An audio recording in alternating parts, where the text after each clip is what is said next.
Este é o podcast Fora da Política Não Há Salvação. A versão em áudio do canal do YouTube Fora da Política Não Há Salvação, produzido por mim, o cientista político Cláudio Couto. Eu bem que tinha prometido para mim mesmo não gravar mais do que 2 episódios do Fora da Política Não Há Salvação por semana. Mas aí vem o governo e obriga a gente a fazer diferente. Porque parece que todo dia tem alguma coisa que esse governo causa e que obriga algum tipo de consideração ou algum tipo de resposta. Esse governo militar que já se torna uma tragédia militar. E aí tanto faz se a gente está falando do pró-Bolsonaro, aquele capitão indisciplinado que foi posto para fora do exército de maneira conveniente, ou se a gente está falando dos generais com ou sem pijama, né? Seja os da ativa, seja os inativos, que se bolsonarizaram, como disse recentemente o cronista político Josias de Souza. Tanto faz se eles estão dando voltas de helicóptero com o presidente, se é Heleno, o pequeno, que sai por aí ameaçando opositores, ameaçando instituições, ameaçando a imprensa, e depois diz que que não estava ameaçando coisa nenhuma, né? Ele desmente aquilo que faz. Se é o Ministério da Saúde, que é liderado por um outro militar, que militariza a área da saúde, que em vez de nomear gente que entende da área de saúde, prefere nomear pura e simplesmente os seus amigos, os seus apaniguados, militares que, enfim, parece que não tem mais ninguém com quem esse governo possa contar que não sejam companheiros de farda ou companheiros de pijama. E é uma militarização que ela vem agora acompanhada do fisiologismo mais desbragado possível, com as negociações com o Centrão. Ou seja, não dá para imaginar que é uma militarização que tem um efeito talvez como os tenentistas ou os positivistas lá do começo do século XX acreditassem, que seria um efeito saneador, né, de limpeza dos problemas da política. Quem leva Valdemar da Costa Neto, Roberto Jefferson e Quejandos para dentro do governo não está, evidentemente, saneando nada. Né? Enfim. Como é que a gente pode analisar isso vendo esse novo artigo que o general Mourão publicou hoje, no dia 3 de junho, no estado de São Paulo? Mais um artigo, mostrando que, apesar do fascismo subletrado ou do neofascismo subletrado de Bolsonaro, tem um autoritarismo que não é tão iletrado assim, representado pelo general Mourão, que pelo menos não só sabe escrever, mas sabe brandir alguns argumentos, mas geralmente argumentos falaciosos, como vai ficar claro na conversa que a gente vai ter agora. O novo artigo do general Mourão, ele diz primeiro que os opositores que se levantaram contra o governo nesse último final de semana, foram às ruas, ele deve estar se referindo às torcidas organizadas em São Paulo, no Rio, são delinquentes. Ele se baseia no quê? No histórico das torcidas organizadas? Não, ele fala que eles saíram quebrando as coisas, depredando patrimônio e tudo mais. Bem, se a gente viu a cobertura de imprensa, viu o seguinte, que quem produziu a confusão, mais uma vez, foi a polícia militar. Ou seja, de novo, a polícia militar, é bom frisar o militar aí, ajudou a produzir confusão, inclusive protegendo bolsonaristas e atacando os opositores. Isto é, a polícia tomando partido, uma vez mais. E polícia partidária é um perigo danado. Não dá para ter democracia com polícia partidária. Ele diz que os opositores são baderneiros. E se os opositores são baderneiros, eles são então um caso de polícia e não de política. São baderneiros por quê? Quem é que estava com um taco de beisebol querendo agredir opositor na Paulista nessa semana? Só mostrei, que bater! Vai fazer merda tudo. Fascista é você, ó. Você é fascista, ó. Ela pode andar com esse taco de beisebol? Isso é arma branca, policial. Policial, ela pode andar com esse taco de beisebol? Isso é arma branca, policial. Mas ela pode andar com isso? Ô, policial! Se o manifestante do outro lado fosse pego com isso? Não é da sua conta. Ô, policial, se o manifestante do outro lado fosse pego com isso, o que vocês fariam com ele? Ele só fazem merda lá. Guarda esse taco, senhor. Vamos pra casa, guarda esse taco aí. Guarda esse taco. Cara, por favor, vamos pra lá. Guarda esse taco. Cara, por favor. Vem cá que eu ensino no seu. Quem é que estava com bandeira neonazista da Ucrânia? Quem é, afinal de contas, que ficou ofendendo os outros? Ora, não foram os opositores, foram os bolsonaristas. Ele diz, até citando Geraldo Vandré, vejam vocês, né, que eram perdidos de armas na mão. De novo, quem são os defensores do armamento da população nessa sociedade? Qual é o governo que defende isso? Não é o governo do qual ele faz parte, que quer armar milícias para resistirem a governadores e prefeitos, produzindo uma guerra civil? Quem que está perdido de armas na mão? Bem, também mostra que tem um ressentimento bravo com o decano do STF, o ministro Celso de Mello, porque ele mandou conduzir, se necessário fosse, apenas se necessário fosse, seguindo o protocolo, debaixo de vara aqueles que não fossem depor. E ele se referia aí também a generais bolsonaristas. E ele fala que não, que debaixo de vara quem tem que ser levado são esses que foram se opor ao governo, criminalizando a oposição, partindo do pressuposto de que são baderneiros, mesmo quando vão se opor ao governo, vão às ruas se manifestar de forma pacífica. Diz ele, né, o general Mourão, que eles querem incendiar o país de novo, como em 2013. Quem foi que incendiou o país em 2013 na Rua da Consolação? Quem foi que reprimiu violentamente manifestantes na Rua da Consolação e gerou o fenômeno das jornadas de junho de 2013 que se perpetuaram praticamente, que se mantiveram durante um longo tempo depois daquilo? Foi a truculência, de novo, da Polícia Militar, da PM de São Paulo, que atacou manifestantes e que acendeu o rastilho de pólvora que produziu as jornadas de junho, levando inclusive à rua os Black Blocs. A PM foi a parteira dos Black Blocs, que, é bom lembrar, não ficaram imunes à infiltração dos P2, daqueles espiões da polícia. E, inclusive, até depois, já de 2013, já em 2016, olha aí, 3 anos depois, já era governo Temer, havia gente do Exército infiltrada em manifestantes de oposição ao governo Temer. Um tal de Balta Nunes, como ele era apresentado, seu nome simulado, seu nome falso, era, na verdade, um capitão do Exército, William Pina Botelho, e que depois foi promovido a major por bons serviços, afinal de contas foi lá espionar estudante, e que morava em São Paulo, na Rua Brigadeiro Luiz Antônio, na Avenida Brigadeiro Luiz Antônio, melhor dizendo, no apartamento de um ex-comandante do DOI-CODE durante a ditadura militar, o general de brigada Manuel Morata Almeida. Bem, quem é, afinal de contas, que foi incendiar as ruas? Quem é que infiltrou gente?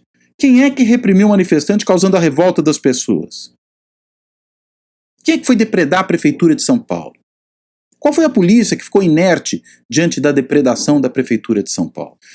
O general Mourão, se eu posso chamar ainda de general, ele diz o seguinte, ele questiona, na verdade, é lícito usar crimes para defender a democracia? Vamos inverter a pergunta. É lícito cometer crimes para atacar a democracia? Porque é isso que os bolsonaristas fazem. Quando pedem golpe militar, fechamento do Supremo, fechamento do Congresso, quando levam taco de beisebol para agredir o opositor em manifestação na Paulista. Quem é que efetivamente comete crimes? Que diz que vai prender ministro do Supremo, que tem que prender governador, que quer interferir na Polícia Federal. Quem é que comete crime, mas não para defender, para atacar a democracia?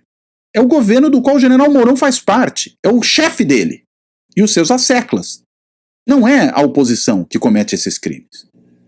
Ele pergunta ainda, qual ameaça às instituições autoriza a ruptura da ordem legal?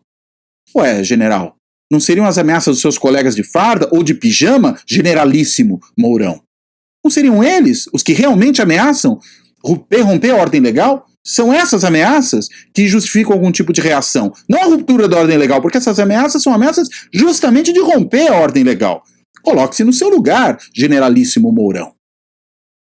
Ele ainda pergunta, desde quando, na democracia, vigindo normalmente, há necessidade de defender por faces mascaradas, roupas negras, palavras de ordem, barras de ferro e armas brancas?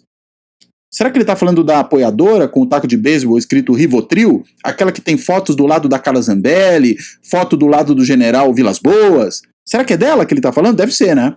Ela estava de máscara, de roupa preta, com um taco de beisebol na mão, ou seja, ao que pode ser comparado a uma barra de ferro, e é uma arma branca, para atacar opositores. Ele só pode estar falando dos seus próprios amigos. Ou será que são os 300 ali na esplanada, acampados, que segundo a apoiadora do governo Bolsonaro, Sarah Winter, né, um nome até de nazista, tinham armas. E pretendiam reagir com armas a qualquer oposição ao governo. A quem ele se refere? Eu imagino que ele se refira aos seus próprios apoiadores. Fala que exageros retóricos são lançados contra o Congresso e o Supremo. São só exageros? E quantas vezes eles se repetem? Com que constância? Com quanto apoio de gente do próprio governo? exagero retórico? Exagero retórico é quando alguém, numa discussão, comete um excesso. Agora, o que se repete toda semana, todos os dias, filho de presidente falando de fechar Supremo com cabo e soldado, depois falando que a ruptura não é mais quando, não é se, mas é quando, que vai acontecer. Quando tem general Heleno, o pequeno, né, o baixinho lá que é raivoso, parece um pincher, né, e diz que, na verdade, precisa ter muito cuidado o Supremo com as decisões, porque elas podem produzir consequências imprevisíveis. Ele está ameaçando a quem? A democracia brasileira. Né? Quantas vezes reiteram essas ameaças? E vem falar de exagero retórico? Convenhamos, generalíssimo Mourão. Ele diz ainda, pode haver quem pense estar ocorrendo uma extrapolação das declarações do presidente da República ou de seus apoiadores para justificar ataques à institucionalidade do país. Extrapolação? Mas não está havendo essa extrapolação. E quem é que ataca a institucionalidade? Ele inverte o argumento, isso é uma falácia.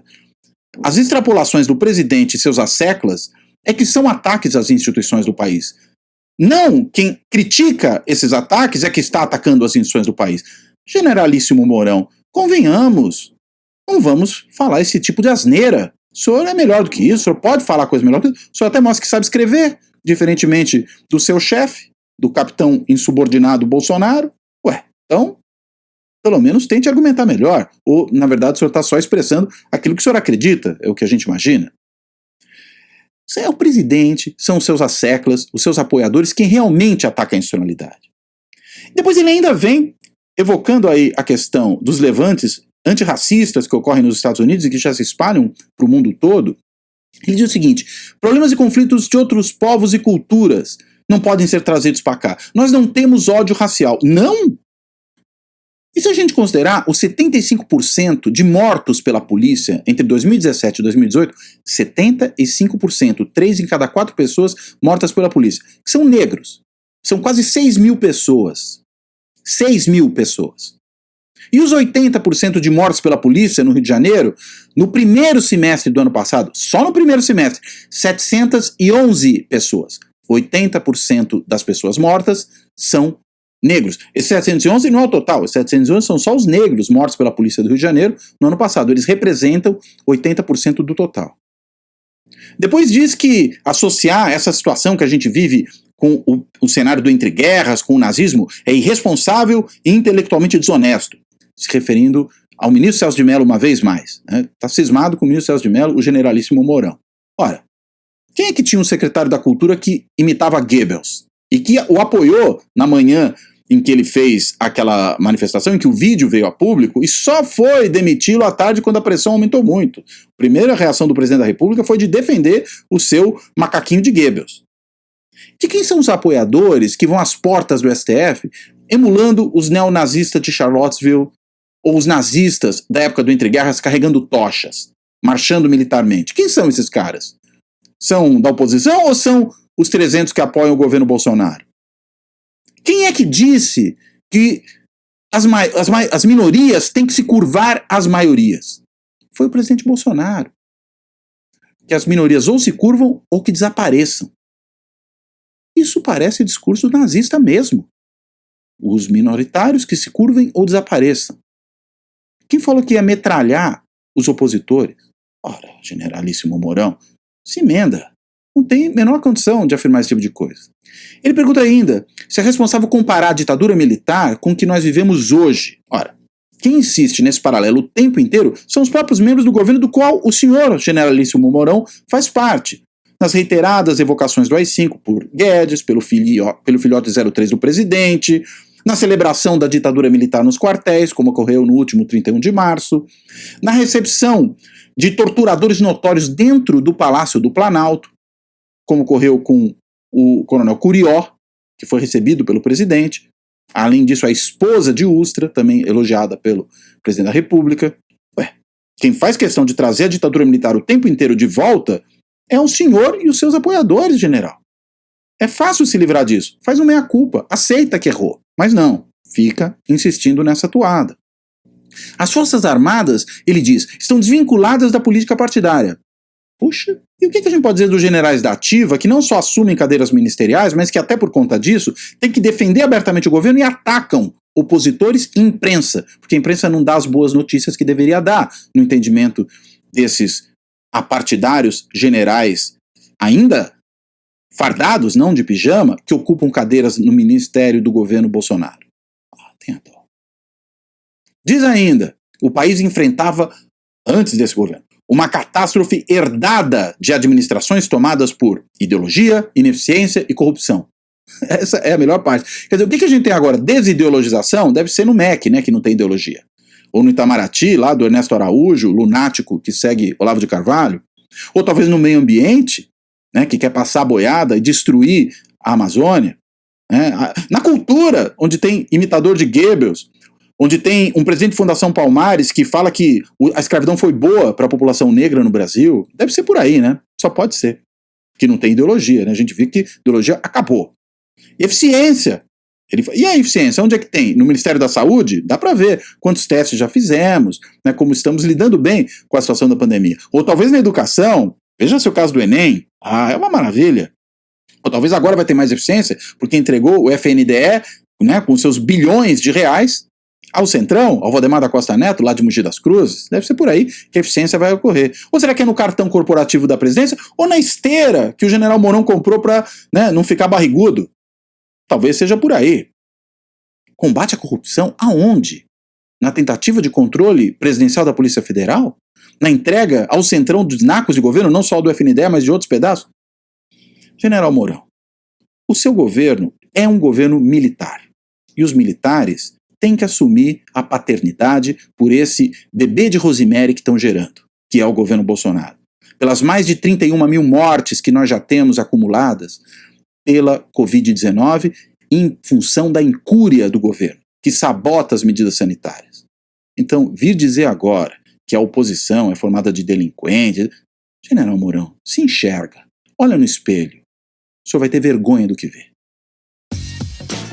Além do podcast, disponível em 16 agregadores, dentre eles o Podcast Addict, o Anchor, o Apple, o Deezer, o Google Podcasts, o Spotify, o Stitcher e o TuneIn, o Fora da Política Não Há Salvação também está no canal do YouTube. Visite o nosso canal do YouTube, curta e se inscreva.